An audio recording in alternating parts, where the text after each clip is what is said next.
And then this week in gaming, Valve has a new game that is doing actually rather well over on the Steam charts, given that it's not been properly released yet. We also have a new Halloween game, actually a couple of Halloween games that deserve a little bit of attention, plus the 1-year anniversary of the Texas Chainsaw Massacre game is happening right now, so we're going to talk about some things that they're rolling out for that one as well, plus a bit more. So again, let's just jump right in.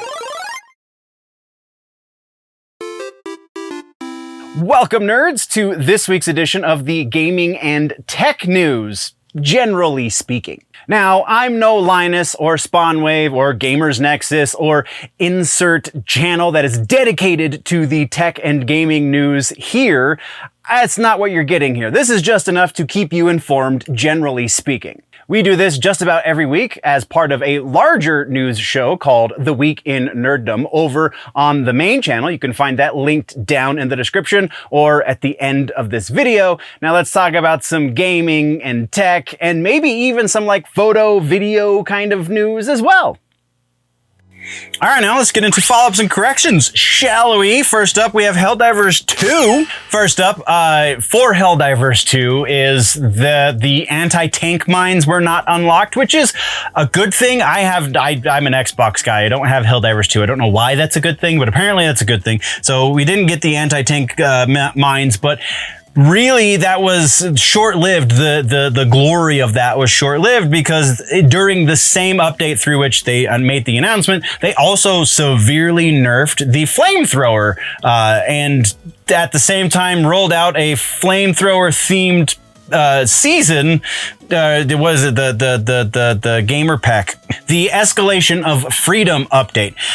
So Mikael Eriksson, who is game director for Helldivers 2, has addressed the fact, this is the other half of it, has addressed the fact that maybe they went a little too far with this. So he has said that, or he has acknowledged rather, that the update did not meet the target, did not do what they wanted it to exactly.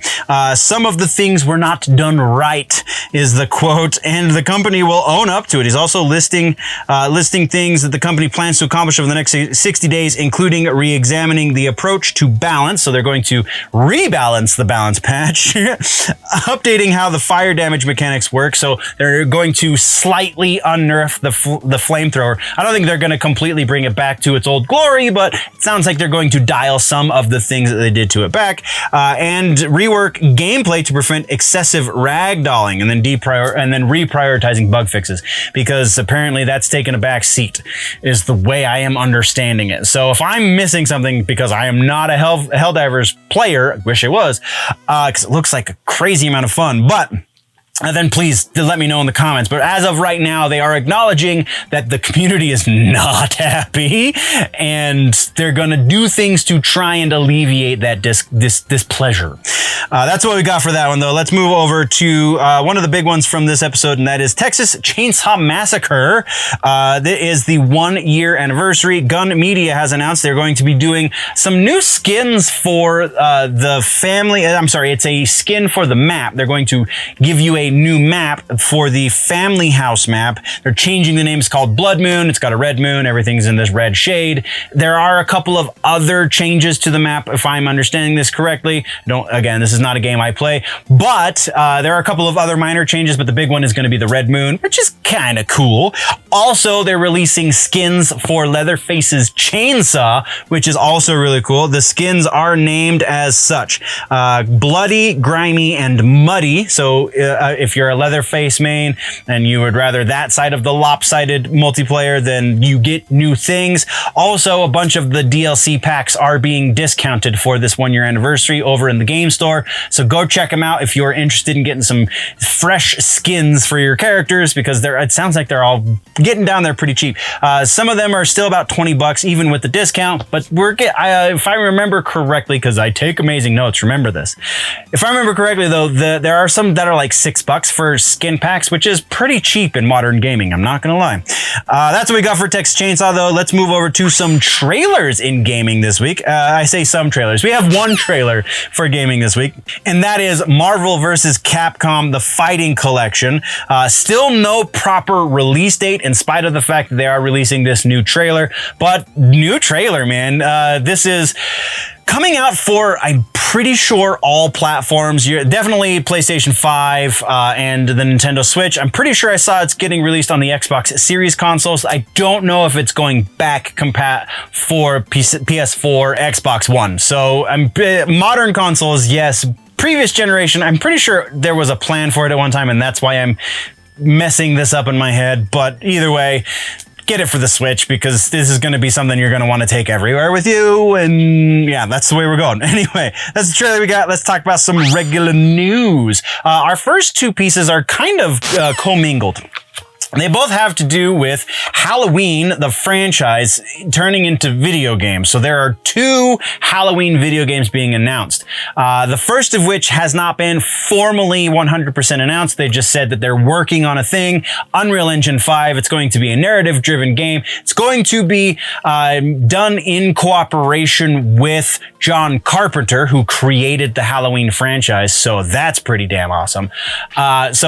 That's all we know about the one. The other one, though, we've got a bit of detail, and there might have been a trailer release for this. If there has been, you're probably seeing footage on the screen right about now, because I saw a trailer somewhere that somebody was talking about, but I didn't actually see it on YouTube yet. So maybe it's been released since I did the research for this piece. But it's a 2D side scroller, that old school style, that is also being released alongside of an Evil Dead game that is very similarly styled. And if you get the two of them at the same, if you have both games, and the two of them will intermingle, you'll be able to cross games with characters. So that's honestly really cool. This one is going to be back compat with the previous consoles, Xbox One, PlayStation 4, PlayStation 5, Series consoles, X and S, as well as Nintendo Switch and the PC via Steam. In each of these games, you're controlling exactly who you think you are. In the Halloween game, you're controlling Michael Myers, because apparently that's a thing that people wanted. The more I think about it, the more I totally get behind that. And then in the Evil Dead game, you're controlling Ash, of course. No word as to whether or not this is going to be one of the games that we're getting Bruce Campbell's voice in for Ash, to motivate people to buy and play and whatever. We have pricing for the games as well. If you get the digital only version, it's going to be about $25. If you get the double bundle, the double feature bundle, which is both games, then it's going to be about $50. There will be a physical release as well that comes with a lot of really cool stuff. I did not see a price for the physical release. I would imagine it's going to be significantly more than $25, just considering A, I'm pretty sure they're a limited release for the physical, and B, you get a lot of really cool nostalgia collector's pieces with it. So check the trailer, assuming it's gone live properly, and I will try and link to it in the description, and that's what we got on that one, so let's move on. Our last piece of regular-ass news for this episode has to do with Valve's new game, Deadlock. Why do you not know what Deadlock is? You should know it. You're a Valve fan, aren't you? Aren't we all Valve fans? Well, kind of. But the reason that you probably haven't heard this, though, I mean, at this point, it's the worst kept secret in gaming, is because Valve has not 100% released this. It is still in some sort of testing phase, but they're doing it in a very strange way. So this game on Steam has a really high consecutive daily player count of over 22,000 players. So like I said, not a very well kept secret. A lot of people are getting their hands on this. It is an early build of the game. This is not the official launch build of the game. And you get a little screen at the beginning of it that lets you know that. But the way you can get your hands on it, which you can get your hands on it if you are tenacious enough, the way you get your hands on it is you get an invite from somebody who's already playing it. So if you know anyone, like, I don't think it costs anything to get in on the beta, which I'm pretty sure this is technically what that is. It's not an alpha, but a beta. If you know anyone, even vicariously, they can send you an invite, and then you get to download it for free for the beta testing phase, is what it sounds like. There has even been The Verge, I believe is who it was, has done a proper review on this build of the game, which Valve has asked people not to do that. No, not only just that, but also not to share any video or images from this game, unless you're sharing the whole game with somebody, which is why this is so weird. And so The Verge, the reviewer for The Verge did so. They put up video and images of the game on the Verge website doing their review. And then kind of coincidentally, I guess, almost immediately after the article was posted, the reviewer was banned from playing the beta unless he just creates a new email account somewhere and has his buddies invite him back again. Like, this is the most ridiculous thing.